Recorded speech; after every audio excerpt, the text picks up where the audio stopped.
আজকের রেসিপি গরমের জন্য আদর্শ একটা রিফ্রেশিং ড্রিঙ্ক, সেটা হচ্ছে আম পান্না।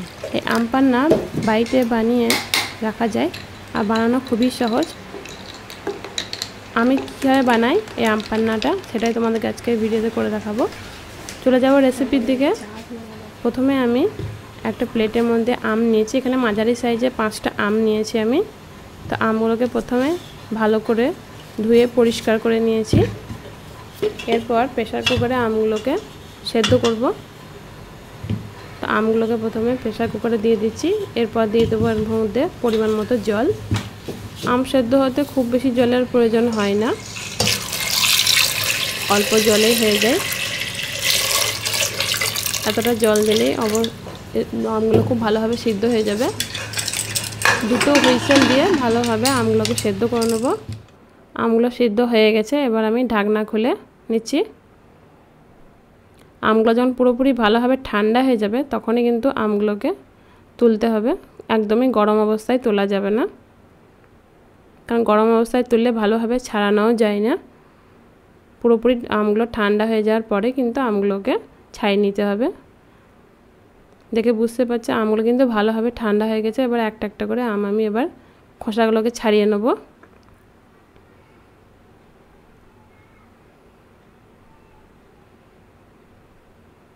খুব সহজভাবে আম খোসাগুলো কিন্তু ছেড়ে চলে আসবে।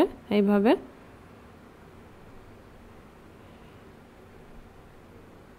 একটা চামচের সাহায্যে খোসা থেকে আমের পাল্পটাকে আমি তুলে নেব। এইভাবে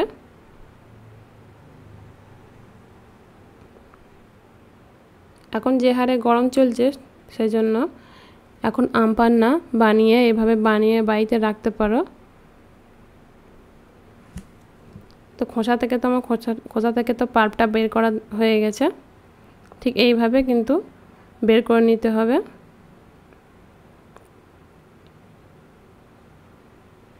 তোমরা চাইলে শুধু হাতের সাহায্যেও এই পাল্পটাকে ছাড়িয়ে নিতে পারো।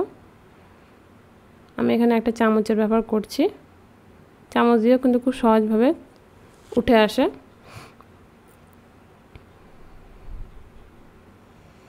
তো সব আমের পাল্পটা আমার বের করা হয়ে গেছে। এবার আমি এর একটা পেস্ট বানিয়ে নেব। আম পান্নার জন্য একটা পেস্ট বানাবো। তো প্রথমে একটা নিয়েছি মিক্সিং জারের মধ্যে আমের পাল্পটাকে প্রথমে দিয়ে দেবো।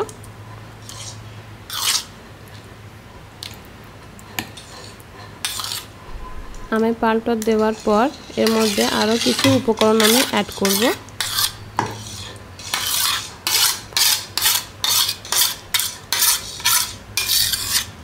আমের পাল্পটা পুরোপুরি মিক্সিং জারে নিয়ে নিয়েছি। এরপর আমি দিয়ে দেবো 2 টুকরো আদা, ঝালের মধ্যে দেব, ঝালের জন্য দেব একটা কাঁচা লঙ্কা, আর দেব কতগুলো পুদিনা পাতা। পুদিনা পাতা দিলে খুব সুন্দর একটা ফ্লেভার আসে।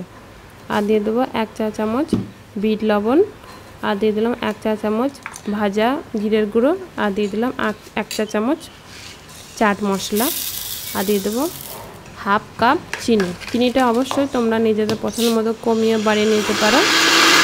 এরপর মিক্সিতে 2 থেকে 3 মিনিট ভালো করে গ্রাইন্ড করে একটা স্মুথ পেস্ট বানিয়ে নেব। দেখতে পাচ্ছ কত সুন্দরভাবে একটা পেস্ট তৈরি হয়েছে। ঠিক এরকমই একটা পেস্ট তৈরি করে নিতে হবে। এরপর তোমাদেরকে গ্লাসে সার্ভ করে দেখাচ্ছি। প্রথমে গ্লাসের মধ্যে 2 টুকরো করে বরফ দিয়ে দিচ্ছি। বরফটা দেওয়ার পরে এখানে 2 থেকে 3 চামচের মতো আম পান্নার মিশ্রণটা দিয়ে দিতে হবে।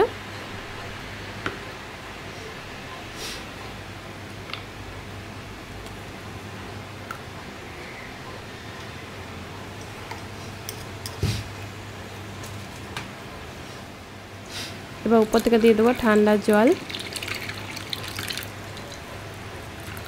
জলটা দেওয়ার পর চামচ দিয়ে ভালো করে নেড়ে চেড়ে শরবতটা বানিয়ে নেব। দেখে বুঝতে পারলে আম পান্না বানানো কত সহজ। এই গরমে অবশ্যই নিজেদের জন্য ও বাড়ির সকলের জন্য ড্রিঙ্কসটা বানিয়ে নিতে পারো। আর বাকি যে মিশ্রণটা ছিল সেটাকে আমি ফ্রিজে ভরে স্টোর করে রেখে দিয়েছি। তোমরা এরকমভাবে কিন্তু বানিয়ে স্টোর করে খেতে পারো। তাতে চটজলদি 2 মিনিটের মধ্যে আম পান্না বানিয়ে রেডি করে নিতে পারো। বাড়িতে কোনো গেস্ট আসলে এরকমভাবে আম পান্না বানিয়ে পরিবেশন করতে পারো। খুবই ভালো লাগে ড্রিঙ্কসটা। আর গরমে খুবই এটা খাওয়াও খুব ভালো, শরীরকে একটা কুলিং ইফেক্ট দেয় আর পেটটাকে ঠান্ডা করে, একটা রিফ্রেশিং ফিল দেয়। তো কেমন লাগলো তোমাদের আজকে এই রেসিপিটা অবশ্যই জানিও। ভালো লাগলে লাইক, কমেন্ট ও শেয়ার করতে ভুলো না। তো আবার খুব তাড়াতাড়ি দেখা হচ্ছে তোমাদের সঙ্গে একটা নতুন রেসিপি নিয়ে। ততক্ষণ তোমরা